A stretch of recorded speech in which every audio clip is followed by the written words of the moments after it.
ستاسو د فیسبوک آی ډي خو بل څوک نه استعمالوي، هیک شوی خو نه ده.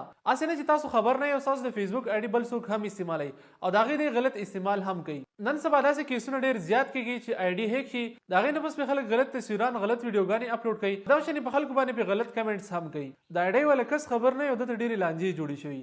نو تاسو خپل فیسبوک آی ډي اوس په دې طریقه باندې وڅارئ چې ستاسو د فیسبوک آی ډي هیک شوې ده که نه ده هیک شوي. مطلب ستاسو د موبایل نه علاوه په بل موبایل کې خو لاګین نه ده. مکمل طریقه درته ښیم چې څنګه تاسو چې کولی شئ خو دا پیج خامخا فالو کوئ، ځکه دغه شان انفارمیټیو ویډیو زه روزانه خېږم چې ستاسو نه مس کېږي نه. دا ویډیو لازمي شیر کړئ چې هر سړی خپل آی ډي وڅاري، هسې نه چې هغه خبر نه وي ستاسو په ملګري کې داسې څوک وي چې هغه خبر نه وي او دغه آی ډي هیک شوي بل څوک هم استعمالوي. د ټول اول تاسو په خپل موبایل کې فیسبوک اپلیکیشن کولاو کوئ. چې کله هم تاسو فیسبوک اپلیکیشن کولاو کوئ بره د 3 ډاټس دی په دې باندې تاسو کلیک واخلئ. چې کله هم تاسو په دې باندې کلیک واخلئ لاندې راشئ سکرول کوئ، دلته کې لیکلی دی سیټینګ اینډ پرایویسي، تاسو په دې باندې دغه شانې کلیک کوئ. چې کله هم تاسو په دې باندې کلیک کوئ نو د سیټینګ اینډ پرایویسي لاندې به یو بل اپشن راشي د سیټینګ، تاسو په سیټینګ باندې کلیک کوئ. چې کله هم تاسو په سیټینګ باندې کلیک کوئ اوس تاسو به دغه شانې انټرفیس شو شي، ډېر شي اپشنز به تاسو ته راوړي خو بل باندې ونه کلیک کوئ. دلته کې لیکلی دی پاسورډ اینډ سکیورټي، تاسو دویم نمبر تاسو ښکاري دا پاسورډ اینډ سکیورټي، تاسو پرې باندې کلیک کړئ. چې کله هم تاسو پرې باندې کلیک کړئ بیا به تاسو دغه شان انټرفیس راوړي، خو تاسو به دلته کې بل په هیڅ ځای باندې هم نه کلیک کوئ. دلته کې لیکلی دی پاسورډ اینډ سکیورټي، بیا تاسو پرې باندې کلیک واخلئ.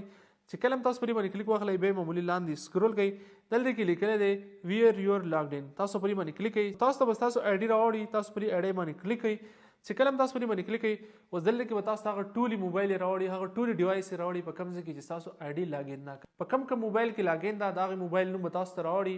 دغه شان که په لیپټاپ کې سیسټم کې اني نو د هغې نوم هم تاسو ته راوړي. دلته کې اوس زما آی ډي چې کوم نه ټیکنو کمن 30 دا خو زما خپل موبایل دی. اوس دلته کې تاسو هم چک کړئ چې ستاسو د موبایل نه علاوه د بل موبایل نوم دلته شته که نشته. که یې ستاسو په شک کې چې دا خو زما موبایل نه دی، نه زما په فیملی کې زما په خاندان کې د چا سره دا موبایل نشته، دغه موبایل چې کوم دی نو ستاسو آی ډي په دغه موبایل کې هم لاګین ده. چې څومره هم موبایل کې ستاسو آی ډي لاګین هغه ټولې موبایل به تاسو دلته کې راوړي. اوس تاسو په کوم یو باندې شک دی او د هغه سره یې لاګ آوټ کول غواړئ، لرې کول یې ته غواړئ، نو تاسو په دې باندې کلیک کړئ، په هغې باندې دغه شانې کلیک کړئ. چې کله هم په هغې باندې کلیک کړئ دلته کې لیکلی لاګ آوټ، په دې لاګ آوټ باندې به کلیک کړئ او بیا به تاسو په دې لاګ آوټ باندې کلیک کړئ. د هغه سره به ستاسو آی ډي لاګ آوټ شي. خو اوس د بلې خبرې خیال وساتئ چې تاسو د خپل فیسبوک آی ډي چې کوم دی دا پاسورډ چینج کړئ. پاسورډ چینج کړئ کیدای شي هغه ته پاسورډ معلوم وي، چې کله هغه ته پاسورډ معلوم وي، ایمیل ورته معلوم وي، نمبر ورته معلوم وي، نو ستاسو آی ډي بیا هم لاګین کولی شي. د دې نه پس تاسو خپل فیسبوک آی ډي پاسورډ چینج کړئ. فیسبوک آی ډي پاسورډ ډېر په اسانه باندې چینج کېږي. که تاسو وایئ چې طریقه راته پرې وښایه، بالکل زه به طریقه وښیم، ماته په کمنټ کې وایئ. دا ویډیو لازمي شیر کړئ چې هر سړی وګوري چې زما آی ډي بل څوک خو نه استعمالوي. هسې نه څوک یې غلط استعمال کوي، ستاسو ملګري کې څوک داسې آی ډي ورته پته نه وي چې دا بل چا سره لاګین ده او څوک یې غلط استعمال کوي، سبا له راګیر شي. ویډیو لازمي شیر کړئ چې څومره هم ستاسو ملګري دي چې هغو ته دا ویډیو ورسي.